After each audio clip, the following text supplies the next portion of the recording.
I've got a quick question for you.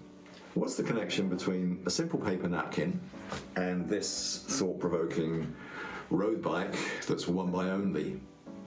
I'll come back to you in a moment on that.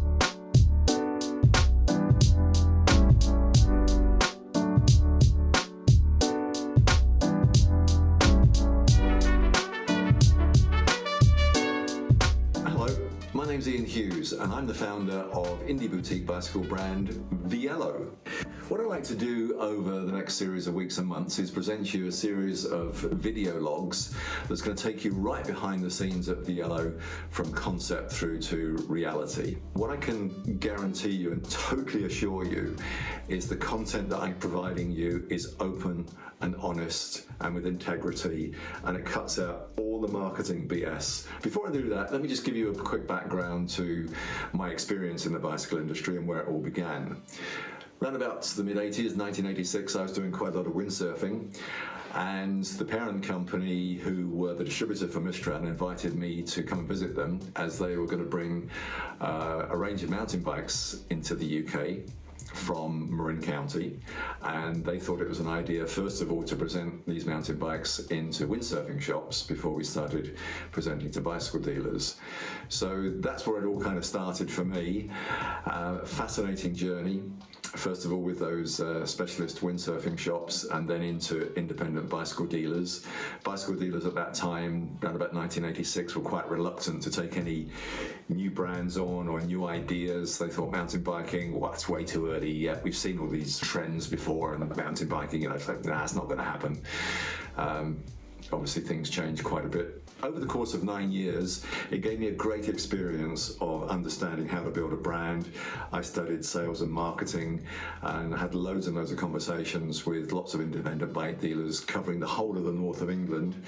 A lot of mileage, but a great experience into the bicycle industry, the bicycle retail trade, and also into kind of sales and marketing, brand positioning, that kind of thing. And that was a lot of fun. And it got towards the end of 94 into 95, I thought, you know what, there's other brands out there which aren't distributed in the UK, and one of those identified was Scott. So I popped across to their head office in Switzerland and had a chat with the owner of the business, who's still running it, Beat Zog, and he suggested that we should have a wholly owned subsidiary based in the UK, in the northeast where I live. So in March 95, we started trading, literally empty warehouse, plastic table, plastic chair from my patio, one telephone, plugged it into the line, and off we went. I built the brand over a 15-year period, supplied about 220 independent bicycle shops. And that gave me a great opportunity to visit the headquarters on a regular basis, have a chat with product managers, understand lead times, from building the business, building the bikes, to delivering the bikes, and the whole lead times it took to do that. And the most fascinating part for me was trying to re-establish where the Scott brand was when I started and where I wanted to reposition that. So that gave me the opportunity and a lot of freedom to build the brand up from quite a low position where it started to within the top 3. And at that time, I think probably Specialized and Trek and others were there. And I think I built it to around about 3rd position by the time I moved on in 2010. So that 15-year period gave me a ton of experience of business discipline, of brand building, of product management, lead times, and all that kind of stuff. And around about 2010, I saw the opportunity of some space in the UK market that wasn't very well catered for, and that was high-end road bikes. So I came out of Scott in 2010, took a year off, and then 2011, I set up my own independent distribution company with my son Trevor. And we brought a number of European bicycle brands, road bike brands, into the UK market and built those really, really successfully. So with all that knowledge that I had of sales and marketing and brand positioning, we grew a couple of brands very, very quickly. And it got to the point, and a number of friends were saying to me, you know what, you've got all that experience, why are you doing it for other people? Why don't you do it for yourself? And we thought, yeah, it's quite a good idea, but that's such a leap of faith doing that to start and creating something of your own. But it ticked a few little things in my head. And I thought, yeah, why not? What can we do? Where can we position a brand? How would it look? Who are our customers? So those were all the challenges that we looked at and we faced. And around about 2016, we thought, yeah, let's get some ideas together. So that's kind of my background. I'm going to take you through a series of vlogs. I'll identify what those points are.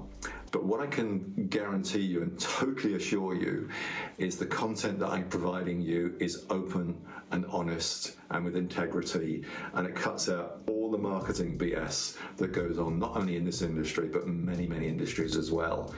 And I think that's really, really important because there's so much information that's going on out there. I want to provide it to you in an open and honest way. So let's run through those series of vlogs that will be coming to you that I'm looking forward to presenting to you. I want to go right behind the scenes of how we all started, who the people are involved with it, what our thought process was, where we positioned the brand, the space that we wanted to adopt.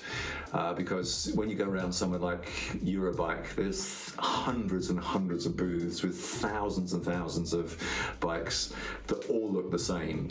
So how could we create our own brand and find some space that will make us different and stand out from the crowd? That was fascinating. I'll go deep diving behind that in one of the episodes. What challenges did we face? Why did we choose one bike only? That's really, really interesting. There's a lot of thought-provoking stuff that kind of pushed us in that direction. We thought, no, we can be brave, we can do this. There's a reason behind this. There's an opportunity here.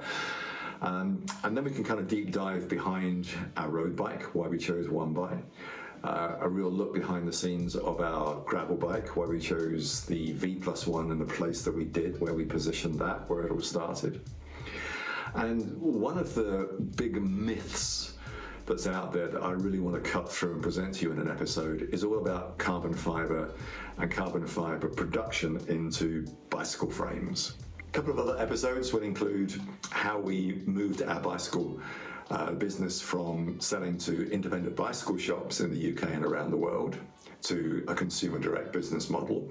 We had a lot of careful consideration when we went into that place. And then once we're in that space, how can we stand out from the crowd that are also selling consumer direct as well? What details can we provide? What information? How can we make it a bit sharper?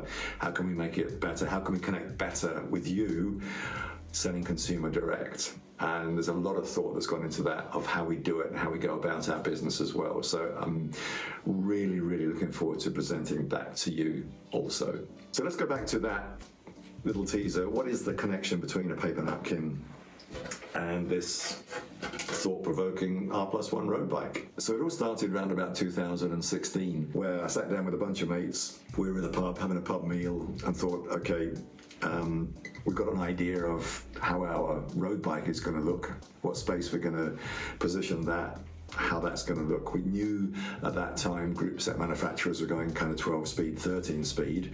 So was there a possibility of producing a frame with a single chain ring and yet still providing enough gear range for road bike customers? So we literally started sketching stuff out on a paper napkin at that time before we then start going on to developing that onto a dry whiteboard, then to computer simulations, and then going through the whole process of testing and developing our road bike. So that's the connection. I'm going to go into a lot more detail in the next episodes all about that. And what I want to do is invite you as well to ask your questions about maybe some subjects that I haven't covered, some questions that you would like to get involved with that I can present to you. The next one is going to be all about the backgrounds behind Vielo, who the people are, what the thought process was, what the space was that we wanted to position our business, and how it all started. So I'm really looking forward to the next series of vlogs. Please put your questions down in the spaces below here, and I look forward to seeing you in the next vlog.